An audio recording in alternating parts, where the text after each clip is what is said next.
오늘 본문은 불안함, 초조함, 두려움에 사로잡힌 이스라엘 백성들에게 하나님께서 주시는 말씀입니다. 그 나라가 멸망할 것이고 아무 사방을 둘러봐도 희망이 없고 소망이 없는 그 시대에 마음이 불안해서 오늘 본문 말씀 보면 말을 타고 도망가 버려야겠다. 말을 타고 도망간 것보다 말보다 더 빠른 짐승을 타고 도망할 것이라고 하지만 쫓는 자가 더 빠르게 따라와서 우리를 잡을 것이다 라고 말합니다. 애굽으로 내려가서 구원을 얻을 것이라고, 그렇게 구원을 소망하며 놀라서 불안해서 두려워서 행동하는 이스라엘 백성들에게 오늘 15절 하나님께서 말씀하십니다. 주 여호와 이스라엘의 거룩하신 이가 이같이 말씀하시되 너희는 돌이켜 회개하며 돌이켜 조용히 있어야 구원함을 얻을 것이고 잠잠하고 신뢰하여야 힘을 얻을 것이거늘 이라고 말합니다. 하나님께서 그 백성에게 요구하시는 말씀입니다. 환경을 보면 소망이 없는 정말 암울한 환경 가운데 하나님께서 그 백성에게 조용하고 잠잠하고 돌이켜서 분주한 마음을 내려놓고 돌이켜서 여호와를 신뢰하고 여호와를 바라보면 그것이 너희의 힘이고 그 여호와께서 너희를 구원해 주신다라고 말합니다. 18절에도 같은 내용을 우리에게 다시 말해주고 있습니다. 그를 기다리는 자마다 복이 있도다. 그를 기다리는 자마다 복이 있도다. 고난이 있을 때마다, 위기가 있을 때마다, 두려운 현실이 올 때마다 그런 환경에 사는 하나님의 백성들을 향하여 하나님은 계속해서 동일한 말씀을 주십니다. 우리가 너무나 잘 아는 시편 46편의 말씀 1절 보면 하나님은 우리의 피난처시요 힘이시니 환난 중에 만날 큰 도움이시라 라고 말합니다.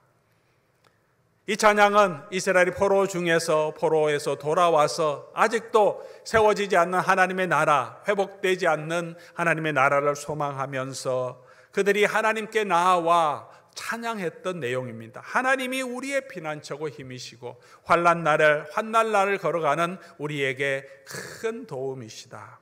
10절에 이르시기를 너희는 가만히 있어 내가 하나님 됨을 알지어다. 하나님의 말씀을 찬양 가운데 넣어 놓았습니다. 하나님 말씀하시기를 너희는 가만히 있어 내가 하나님 됨을 알아라. 이스라엘 백성들이 가장 힘든 그런 환경, 애굽을 나왔던 이스라엘 백성들이 절체절명의 위기의 순간이 있었습니다. 홍해 앞에 섰을 때입니다. 홍해는 가로막고 있고 뒤에서는 애굽 바로의 병거가 쫓아오고 있습니다. 출애굽기 14장 10절 이하에 나오는 내용입니다. 출애굽기 14장 10절 바로가 가까이 올 때 이스라엘 자손이 눈을 들어 본적 애굽 사람들은 자기 뒤에 이른지라. 앞에는 홍해가 있고 뒤를 보니까 애굽의 마병들이 바로 뒤까지 이르렀습니다. 이스라엘 자손이 심히 두려워하여 여호와께 부르짖고, 여호와께 부르짖으며 여호와의 구원을 바라본 것이 아니라 원망을 쏟아냅니다. 어찌하여 우리를 불러내서 광야에서 죽게 합니까? 얼마나 두려웠으면 그렇게 했겠습니까? 만약 저와 여러분이 이스라엘 백성이고 홍해 앞에 서 있는데 뒤에서 바로의 이 수많은 병거가 죽이려고 따라온다면 우리의 마음은 어떠했겠습니까? 그들의 마음이 물같이 녹아서 하나님을 원망하고 모세를 원망합니다. 차라리 애굽 사람을 섬기는 게 더 나았겠다라는 말을 하지 말아야 할 그런 말을 합니다. 그들을 향하여 모세가 말하죠. 우리 14장 13절 14절의 내용입니다. 모세가 백성에게 이르되 너희는 두려워 말고 가만히 서서 여호와께서 오늘 너희를 위하여 행하시는 구원을 보라. 너희가 오늘 본 애굽 사람은 영원히 다시 보지 아니하리라.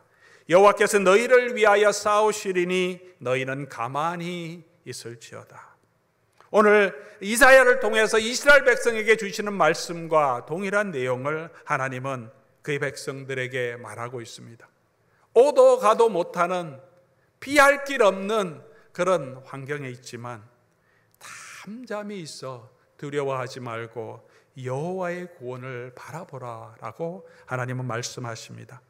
예수님께서도 제자들을 이 땅에 두고 이제 승천하실 전에 제자들을 향하여 말씀하십니다. 요한복음 16장 33절 말씀입니다.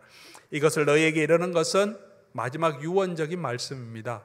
이것을 너희에게 이르는 것은 너희로 내 안에서 평안을 누리게 하리라.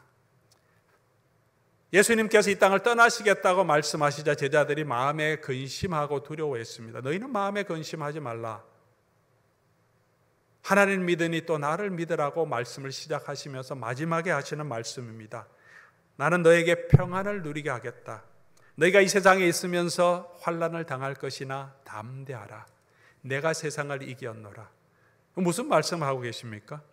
담대하라. 내가 세상을 이기었노라.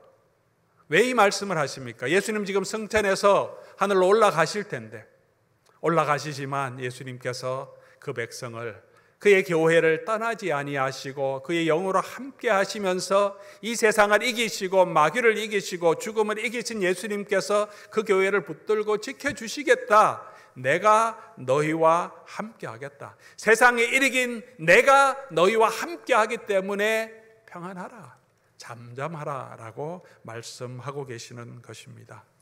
사랑하는 성도 여러분, 오늘 우리의 삶이 힘들고 또 우리 현실이 힘들고 또 미래가 불안하여 두려운 그런 마음이 우리에게 있고, 내가 원하는 대로 모든 것이 진행되지 않아서, 사람들이 내가 원하는 대로 또 하지 않아서 답답하고 속이 상할 때가 우리가 많이 있습니다.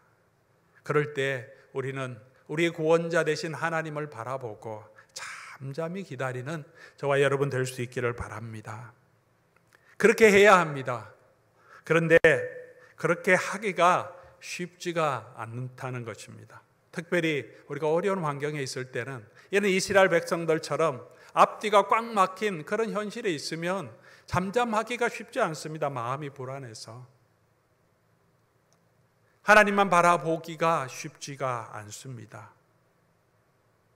의지할 사람이 없을 때, 내가 도움을 구할 아무것도 내게 없을 때 정말 잠잠하게 우리 하나님의 구원만을 바라고 서는 것이 쉽지 않습니다. 오늘 하나님께서 가만히 있으라, 잠잠하라 라고 하는 것은 아무것도 하지 말고 그냥 가만히 있으라, 그런 말이 아닙니다.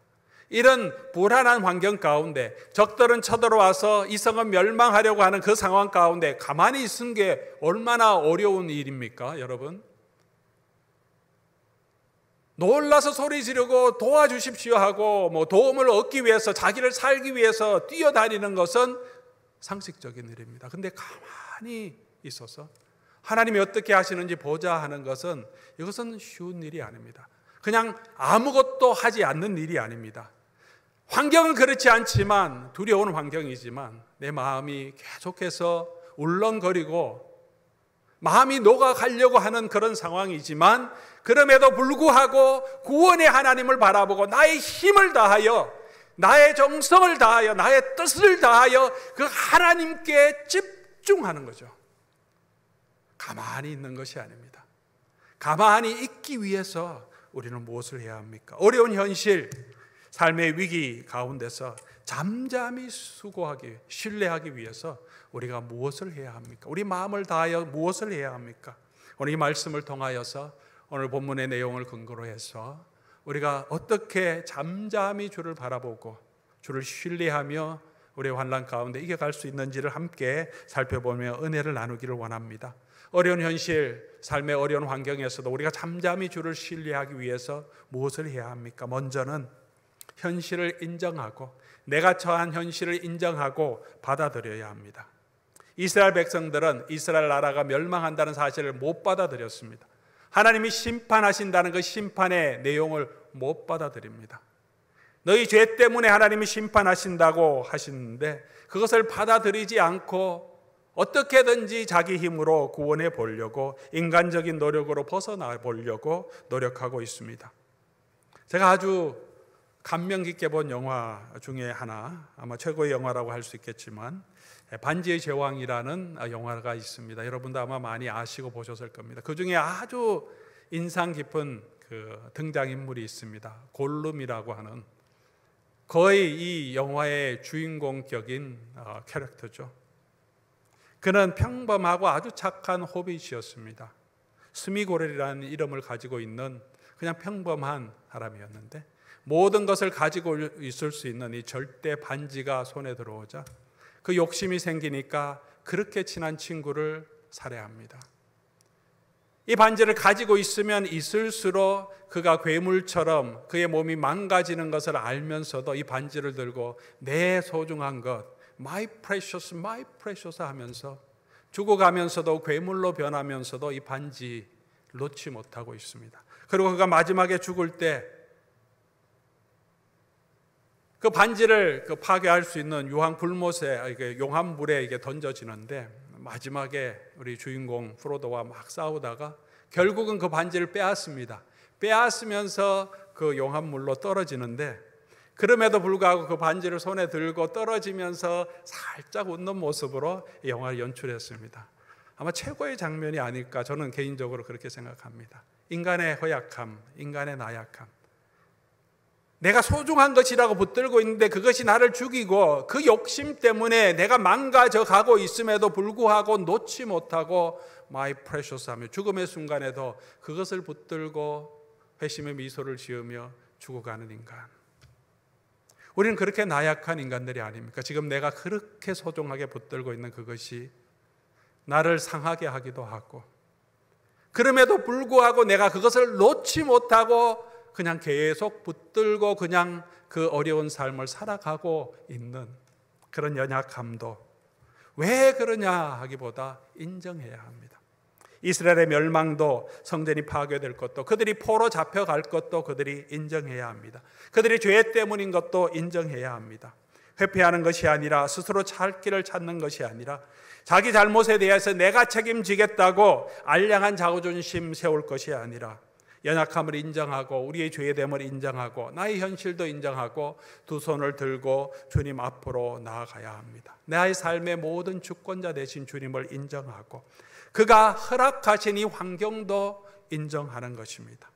그리고 그에게 맡기고 구원을 이루실 그 하나님께 나아오라고 하나님께서 말씀하십니다. 오늘 이 잠잠하라고 하기 전에 하나님께서 이렇게 말씀하시고 계시지 않습니까? 너희는 돌이켜. 이 돌이키라는 말은 히브리 말로 회개하여라고 말합니다. 우리 모든 잘못도 하나님 앞에 내어놓고 그렇습니다. 하나님, 나는 연약한 자입니다. 나는 죄인입니다. 내가 할 수 있는 건 아무것도 없습니다. 그러나 이 모든 삶 가운데 하나님의 역사하심을 믿습니다. 이 환경을 인정하는 것. 그래야 우리가 잠잠히 하나님 앞으로 나아갈 수 있습니다. 쉬운 일은 아니지만 여전히 내 마음속에 불안함도 있고 환경을 원망하고 싶은 마음도 있고 남을 원망하는 마음도 있지만 우리의 마음을 다해서 내게 오는 이 현실도 나의 연약함도 인정하고 주님 앞에 주님의 주권자 되심을 인정하고 나아가는 그런 삶이 필요합니다. 두 번째로 그런 환경 가운데서 환경보다는 하나님의 성품에 우리가 초점을 맞추어야 합니다. 현실을 인정하고 사는 것이 중요한 것이 아니라 그 현실을 인정하면서 우리가 해야 할 것은 현실을 바라보는 것이 아니라 환경을 바라보는 것이 아니라 그 가운데 함께 하시는 주권자 되신 하나님, 그리고 무엇보다도 그 하나님의 사랑, 그 하나님의 긍휼하신 그 성품을 우리가 바라보아야 합니다. 이사야서도 계속해서 나오는 말씀이 뭡니까? 지렁이 같은 야곱이지만 죄 가운데 있는 야곱이지만 이스라엘 백성들이지만 내가 너와 함께 하겠다. 너가 어디로 가든지 내가 너를 지켜주겠다. 나의 의로운 오른손으로 너를 붙들어 주겠다. 내가 너희를 고아와 같이 버려두지 아니하시겠다고 하나님께서 우리에게 약속해 주십니다. 이스라엘 백성들이 바라보아야 할 것은 아수르의 군대가 아니고 바벨론의 병거가 아니고 애굽의 병거를 희망하고 소망하는 것이 아니라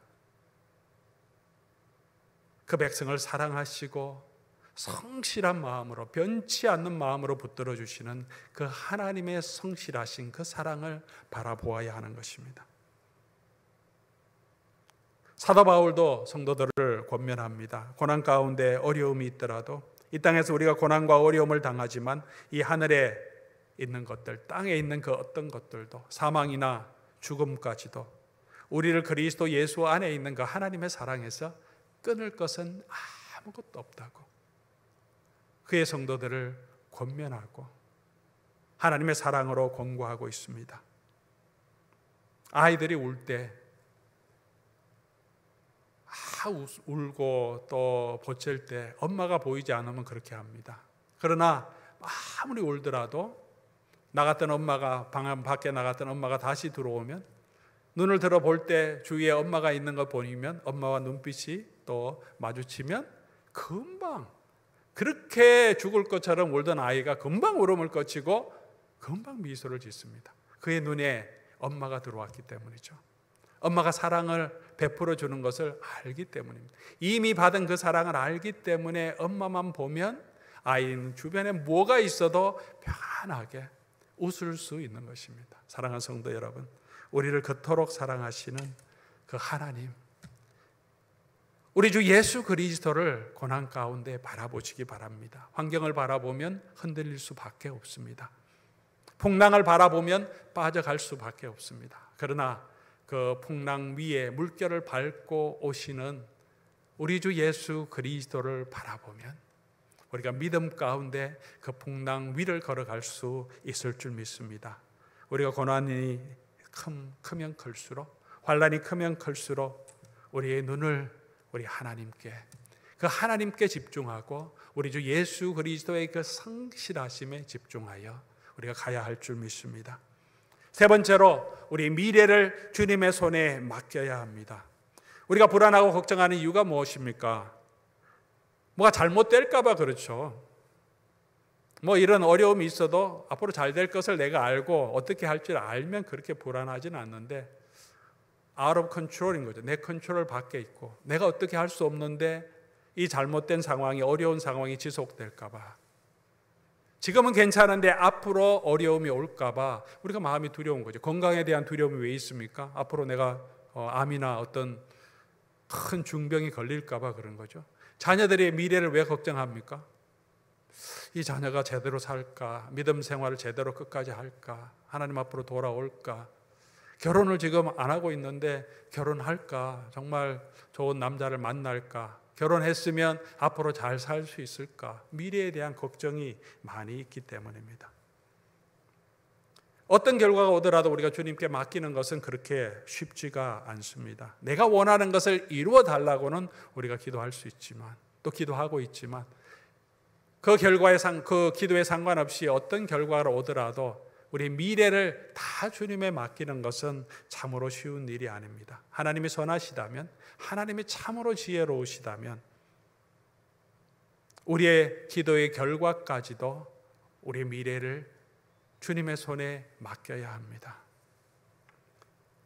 당장 내가 원하는 결과는 오지 않더라도, 내가 원하는 때에 이루어지지 않더라도, 아니 시간이 지나서도 내가 원하는 그 결과는 아예 주어지지 않더라도 하나님의 선하심을 믿고, 그럼에도 내 삶에 역사하시는 하나님, 가장 좋은 것들로 이루어 가실 그 하나님, 하나님이 이루실 그 미래에 대해서 우리가 소망하는 것입니다. 그래야 우리가 잠잠할 수 있습니다. 18절 말씀 우리 한번 다시 보기를 원합니다. 여호와께서 기다리시나니 이는 너희에게 은혜를 베풀려 하시며 일어나시리니 이는 너희를 긍휼히 여기려 하심이라. 대저 여호와는 정의의 하나님이시라. 그를 기다리는 자마다 복이 있도다. 이 하나님이 어떤 분이십니까? 우리에게 은혜를 베풀려고 기다리시는 분입니다. 지금은 우리가 고생의 물과 환난의 떡을 먹고 있지만 하나님께서 23절 이후에 무엇을 약속하시면 그 땅이 기름지고 아름다운 곡식이 풍성한 열매가 나타날 것이다. 26절 말씀도 참 은혜로운 말씀이죠. 자기 백성의 상처를 싸매주시고 맞은 자리를 고쳐주시고 달빛이 햇빛 같게 해주시고 햇빛은 7배나 더 빛나는 그런 영광스러운 하나님의 나라를 회복시켜 주시겠다고 약속해 주십니다. 이스라엘 백성이 지금은 환난을 당합니다. 지금 하나님의 심판으로 포로될 것입니다. 한동안 이 고난을 겪어야 할 것입니다. 그러나 하나님께서는 이 모든 고난 가운데 가장 좋은 손으로 그 나라를 회복시키시고 그들의 상처와 그들의 아픔을 만져주시고 싸매주시고 회복시켜주시고 풍성한 열매로 갚아주시겠다고 약속해 주셨습니다. 우리의 미래는 주님의 손에 있습니다. 예수 그리스도 안에 있는 사람의 미래는 하나님께서 반드시 선하게 이끌어 주실 것입니다. 오늘 우리가 함께 찬송한 것처럼 예수 안에 소망이 있네. 예수는 나의 빛이고 나의 힘이고 나의 소망이 되시고 환난 중에 도우시는 주 나의 견고한 반석. 우리 그렇게 노래를 했습니다. 찬양을 드렸습니다. 참으로 예수님 안에 우리의 소망이 있습니다. 우리의 미래가 있습니다. 예수님 안에 있는 자는 죽은 것 같지만 다시 살아나게 하시고 실패한 것 같지만 반드시 하나님께서 들어 성공하게 해주시고 영광으로 이끌어 주신다고 약속해 주셨습니다. 그렇게 성경은 끝나고 있습니다. 하나님으로부터 떠난 그 백성들이 예수 그리스도의 은혜로 말미암아 마지막에 하나님이 예비하신 새 예루살렘으로 들어가서 그곳에서 주의 얼굴을 보게 하시고 우리의 모든 고난에 위로함을 주시고 쉼을 주시고 영원한 삶을 주시는 그 하나님의 영광으로 우리를 이끌어 가시는 하나님의 구원의 역사를 우리에게 보여주는 책입니다. 그 하나님이 저와 여러분과 함께 하십니다. 우리의 미래는 어떤 일들이 있더라도 나의 생각과 계획과 관계없이 하나님은 반드시 궁극적으로 선하게 우리를 이끌어 주실 것입니다. 그리고 그 삶의 여정 가운데도 우리가 주 안에 있으면 나를 다스리는 그 주님께서 나를 이끌어서 그 하나님의 영광으로 가게 하실 것입니다. 우리를 아신 그가 부르신 그가 우리를 의롭게 하시고 우리를 의롭게 하신 그가 우리를 영화롭게 하시겠다고 사도 바울은 성도를 권면합니다. 모든 것이 합력하여 이 일을 이루겠다고. 하나님은 지금도 우리 주 예수 그리스도 안에서 그가 시작하신 이 구원을 이루어가고 계십니다. 사랑하는 성도 여러분, 우리의 현실도 우리의 미래도 우리의 내일도 우리 주님의 손에 우리에 맡기기를 바랍니다. 쉽지 않기 때문에 우리의 마음을 다해서 우리의 뜻을 다해서 우리의 힘을 다해서 계속해서 기억하고 하나님의 구원의 반석이 되시고 피난처가 되시면 우리가 계속해서 기억하고 맡겨야 하는 것입니다. 그냥 나오는 것이 아닙니다. 하나님 말씀을 사모하고 말씀을 묵상함으로 그 말씀을 마음에 품고 하나님의 그 약속을 믿고 우리가 계속해서 전진하여 흔들리지 않는 그런 믿음 가운데 거하는 저와 여러분 될 수 있기를 주의 이름으로 간절히 소원합니다. 마지막으로 우리가 해야 할 것은 오늘을 믿음으로 사는 것입니다. 미래는 주님 손에 맡기고 오늘 내게 허락하신 이 하루를 감사함으로 믿음 가운데 살아가야 합니다. 라틴의 그 격언의 말 중에 이런 말이 있습니다. Carpe diem. 그 날을 붙들라는 번역하면 그런 뜻입니다. 내 운명을 내 손으로 개척하라는 의미도 포함되고 있습니다. 그 순간을 즐기라, 놓치지 말라, 그런 의미가 있습니다. 운명론에 빠질 수도 있고 쾌락주의에 빠질 수도 있는 내용입니다. 그러나 우리가 하나님 안에 있는 사람으로서 우리가 우리의 날을 붙들어야 합니다. 내게 주신 이 하루, 하나님이 주신 오늘의 현실입니다. 그 현재입니다. 그 현재를 영어로는 present, 선물이라는 동의어로 사용하고 있죠. 하나님의 선물입니다. 오늘 내게 주신 이 하루, 오늘 내가 보는 이 햇볕, 숨쉴 수 있는 이것, 우리가 건강하지 아니하면 이 즐거움을 누릴 수 없습니다. 오늘 나와 함께 있는 가족들, 때로는 힘들고 어렵긴 하지만 얼마나 귀한 가족들입니까? 친지들입니까? 교회의 식구들입니까? 친척들입니까? 우리 친구들입니까? 그들이 내가 원하는 대로 다 하지는 않더라도, 내가 다 주지는 못하더라도 그래도 오늘 이 하루 동안 그들이 함께 있음을 내가 감사하고, 그들에게 내가 다 감사함을 표현하지 못했다면 표현하고, 또 사랑을 다 주지 못했다면 오늘 하루 그냥 내가 너를 사랑한다고 표현해주며, 오늘 이 하루를 주의 은혜 가운데서 감사하며 내게 주신 그 삶에 최선을 다하는 그런 믿음으로 걸어가는 저와 여러분들이 되어야 합니다. 오늘 내게 먹을 게 하신 것, 건강을 주셔서 소박한 음식이지만 이렇게 먹게 해주신 것도 감사하고, 내가 경제활동하는 것, 직장에서 일하는 거 아무 의미 없는 것 같지만 그래도 그 경제활동을 통해서 내가 살 수 있고 가족이 살 수 있고요, 그 경제가 돌아감을 통해서 내가 서비스를 제공함을 통해서 다른 사람이 유익을 얻고 이 땅의 경제가 돌아가게 하는 아주 중요한 우리의 역할을 하고 있습니다. 의미 없는 일은 없습니다. 내게 주어진 이 하루, 우리가 믿음 안에서 하나님의 주권을 의지하며 그 하루를 즐기며 기뻐하며 감사하며 걸어가는 그런 삶이 되어야 합니다. 우리가 여전히 연약하지만 실수도 하는 사람이지만 그럼에도 불구하고 오늘 힘든 하루를 살아낸 우리에게 격려하시기 바랍니다. 수고 많이 하셨습니다. 자기를 칭찬해 주고 그래도 잘 버텼다. 그래, 또 이 하루를 감사하며 지내자. 내일의 고난 어떤 일이 올지는 모르지만 그것을 주님께 맡기고 오늘 내게 주신 이 현재, 오늘 이 하루를 하나님 은혜 가운데 믿음으로 걸어가면, 그렇게 주를 바라보고 걸어가면 하나님께서 나의 피난처가 되시고 나의 구원자가 되어주신다고 약속해 주시는 것입니다. 사랑하는 성도 여러분, 이런 사람들은 세상에 있는 사람은 생각이 없는 사람이라고 할지도 모르겠습니다. 그러나 성경적으로 볼 때는 가장 고귀한 믿음을 가진 믿음의 사람이고, 하나님은 그런 사람들에게 하나님의 긍휼과 하나님의 사랑을 베풀어 주시기 위해서 일어나서 지금 준비하고 계시는 하나님이십니다.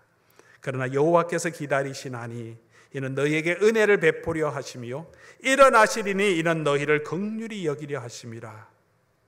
대저 여호와는 정의의 하나님이시라. 그를 기다리는 자마다 복이 있도다. 이 말씀이 얼마나 큰 은혜가 되는지 모릅니다. 하나님께서 기다리시고 계십니다.